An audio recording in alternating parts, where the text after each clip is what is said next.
নাটক মহিত চট্টোপাধ্যায়ের self, পরিবেশনায় Kakinara কলবিতান, choreography সহেলি সাহা, সঙ্গীত রচনা এবং সুর করেছেন চৈতালি ব্যানার্জি, রূপসজ্জা সোমান।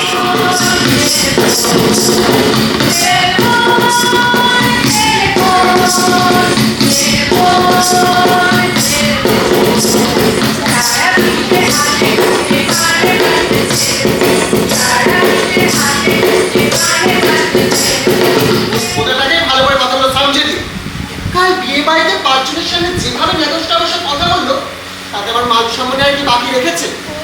সে করতেই পারে, তাকে 5 পাবলিকে কি রাস্তায় যারা থাকে তাদের অসুবিধা হয়, তারা আন্তর্জাতিক বিক্রি করে।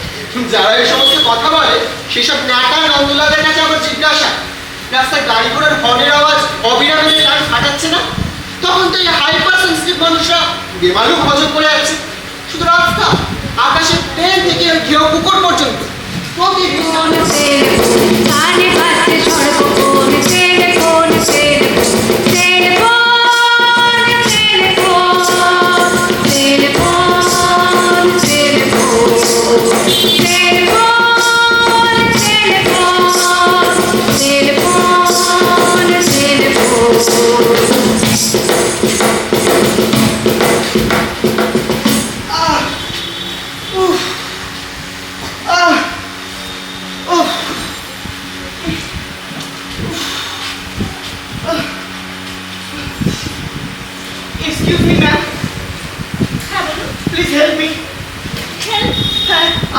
বিশ্বাস করবেন না, আমার এই ফোনটা হাত সমেত কানে আটকে গেছে, কিছুতেই না সরছে না।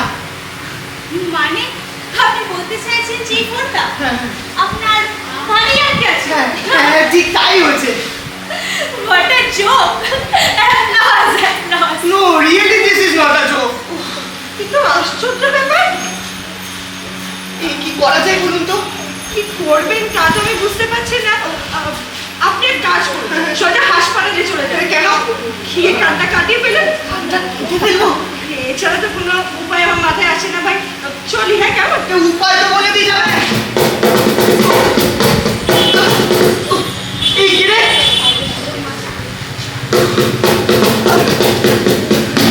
এই কি রে?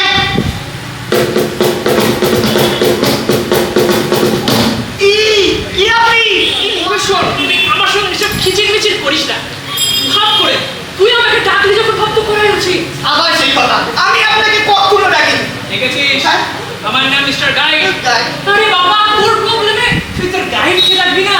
ইত্যাদি তো করেছিস। আপনি আমার গাইড হলেন কখন? তোর জন্মের সময় থেকে। আমার জন্মের সময় থেকে কি আবল তাবল বলছেন? আরে বাবা, ঠিকই বলছি।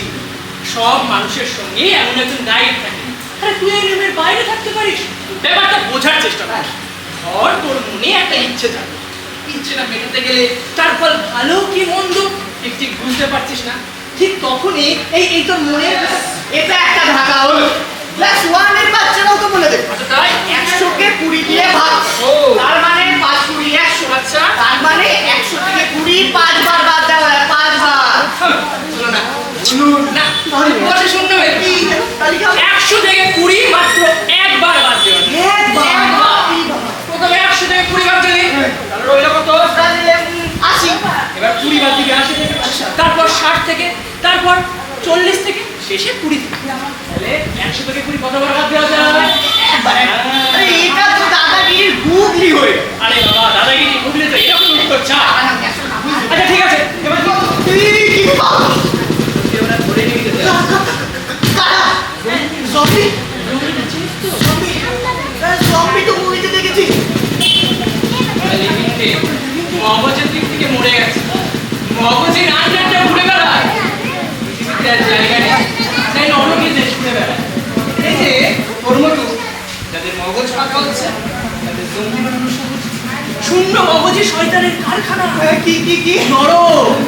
তোর মগজে শূন্য হচ্ছে, তাই ওরা তোকে খুঁজছে ওদের দলে টেনে নিবে। পৃথিবীর জম্বি কিং যারা, তারা তাদের ট্রেনিং দিয়ে বানায় জম্বি স্কোয়াড। আর এই স্কোয়াডের আরেকজন কর্মীকে ওরা তোকে চায়। আমি যদি যেতে না চাই তাহলে পালা। কোথায়? সেটা না তুই ভেবে বের কর।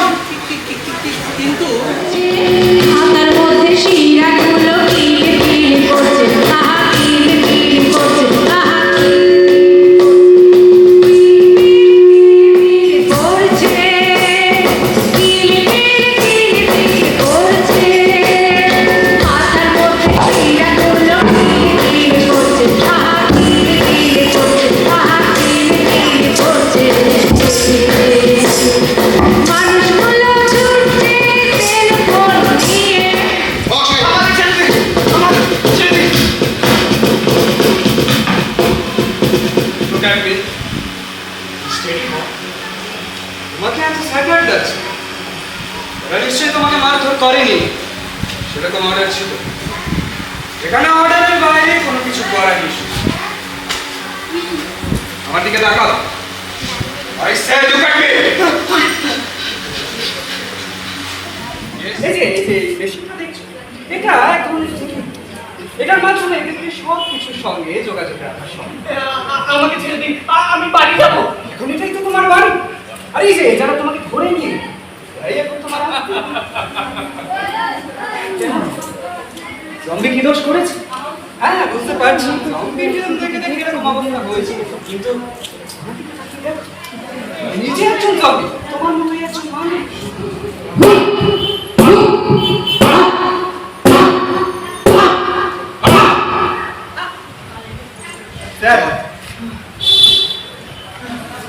কিছুতেই ছাড়বেন না। Shut up!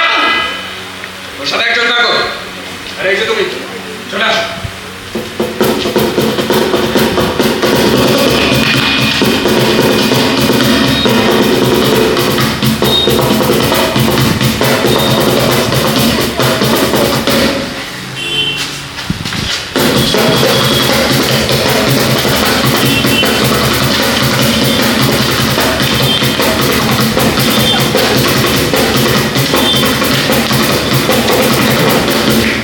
এখানে বসবো। অ্যাকশনের ফলে মনটা কেবল ফুলের বোতলে ভরে, জীবন গড়ার জরুরি সময় নষ্ট হয়ে যাচ্ছে, মস্তিষ্ক চৈতন্যে পুষ্ট হচ্ছে না। তোর মতো জম্বিরা না নিজেরাই নিজেদেরকে খায়। সাথে কি ওই জম্বি স্কোয়াডের লোকেরা তোকে তোদের লোক ভাবতে চায়? সাবধান কিন্তু। আমি কিন্তু নিজেকে অতটা নষ্ট করিনি, বিশ্বাস করো, আমি কিন্তু নিজেকে অতটা নষ্ট হতে দিতে চাই না। আরে বাবা, তুই তো সেই পথেই চলছিস। তাহলে এই ফোনটা আটকে যাওয়ার পরেও কি সেই আগের মতো চলার কথা ভাবতে পারি? Yes, it's a lesson, a warning. এটা বুঝতে পারছিস? যা ফিরে যা। কোথায়? তোর বাড়ি। বাড়ি? তাহলে এই ফোনটা চুরি? আরে বাবা, যা তো বাড়ি, তারপর দেখ না কি হয়। কি আবার হবে? সবাই আমার এই অবস্থা থেকে আটকে উঠবে? কেউ আটকে উঠবে না। না, হয় না। চল এবার বাড়ি চল।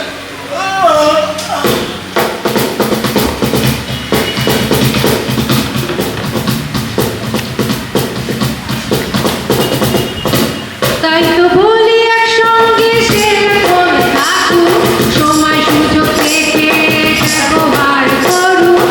তাই তো বলি একসঙ্গে সে কোন থাকুক, সময় সুযোগ দেখাই। এখানে শেষ করে এবার চলি ভাই সভ্যতার।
আমি পরিচয় করিয়ে দিই, শান্তনু সরকার।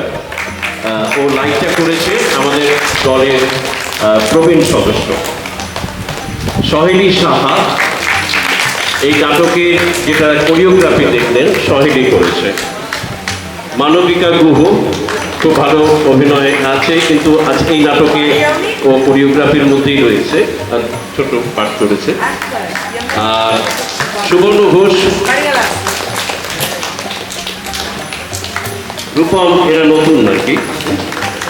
আদিত্য এই চরিত্রটা এর আগেও করেছে, আদিত্য পোদ্দার। রূপম মল্লিক, দেবাংশু হালদার, অঙ্কন মণ্ডল। এরা মানে দেখতে ছোট হলে কি হবে, এদের অভিজ্ঞতা কিন্তু অনেক প্রবীণ আর কি, বা ছোট্টবেলা থেকে করছে।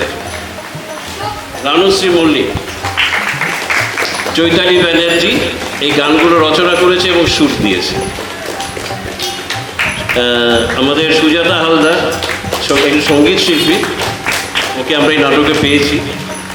আর সোমা সাহা আমাদের সকলকে একটু রূপসজ্জা করেছে। আমি মলয় সাহা,